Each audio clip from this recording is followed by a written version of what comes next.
चांदबाली रे नाबालिका अपहरण को बीती गलानी 7 दिन ए पर्यंत कौनसी सुराग पाइला नहीं पुलिस। झियो को खोजी न आनिले परिवार जीवन हारिबा नहीं देले चेतावनी।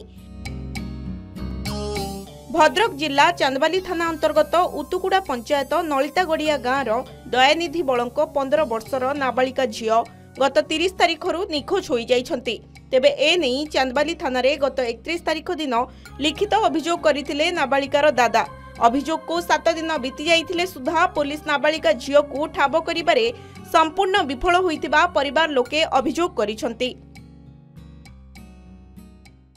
गौरी गला कौन कलाम पाऊनी खोजी खोजी आज 7 दिन हो गला चारिआडे खोजी खोजी आ पाऊनी थाना केस कनी थाना वाला सुन आशा कि नाई कान को सेबियार साट हैला पायो नाई मोर। अभियोग मुताबक गत 30 तारिख राति प्राय 10टा बेले घरे समस्ते खाई पी सोईथिले। झियो भी मां पाखरे सोईथिला हेले विलंबित राति रे मार निद भांगिला बेलकू झियो पाखरे नथिला।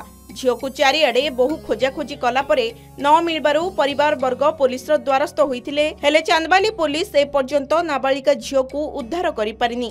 जदि पुलिस दिने कि 2 दिन भितरे निखोज नाबालिका को ठाब न करे तेबे परिवार लोके थाना आगरे जीवन हारिबा को चेतावनी देइछंती।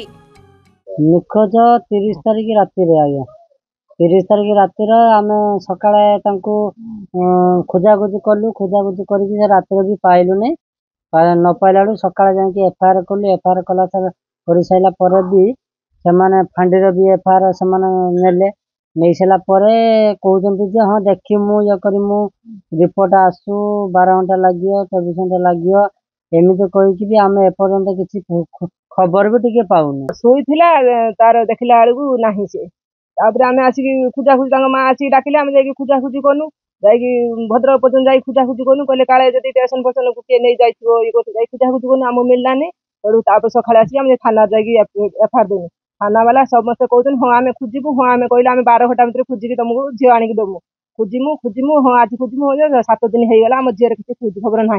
तेबे ए नहीं चांदबाली थाना पुलिस रो कोनोसी प्रतिक्रिया मिली पारि नाही। भद्रक जिला चांदबाली रो देवाशीष पाढ़ी रिपोर्ट के न्यूज ओडिशा।